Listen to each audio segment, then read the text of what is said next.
hindi naging madali yung journey niyo, especially kung halimbawa galing kayo sa mga riot, awayan, hindi ba dumating sa punto na Christian na kayo, biglang sumuntok sa wala na, hindi niyo Hindi na. sa akin, dami ko naranasan na ganyan. Kasi nga, barkada, nagtatawanan ako. Yun ang na-experience. Sa akin, grabe, pupuri mo kami. Ganyan. Pero Siyempre daw. parang binibiro-biro. Binibiro ako ganun. Daw, grabe. Ano ka na? Tawag Bait dito. mo na, Mabait ka na. banal-banalan ka. Banal-banalan. Yung laging term sa akin, sinasabihan akong ganun. Pero sa akin nga, yung unang binigay ko sa akin na Lord, yung Romans 12:1-2, na wag na kayong Makiayon. ang tunay na pagsamba, yung ialay mo yung buhay mo sa Diyos. Wag na kayong makiayon sa takbo ng mundo.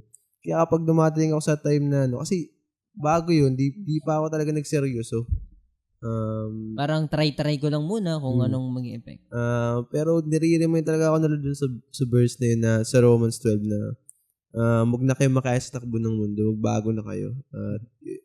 Yung unang verse ko na na-receive kay Lord, na kada gumagawa ako ng mali, nire-remind sa akin na wag na kayong makiayon dito. Magbago na sa Pamamaraan ng buhay. Okay. Sa Bible, yun.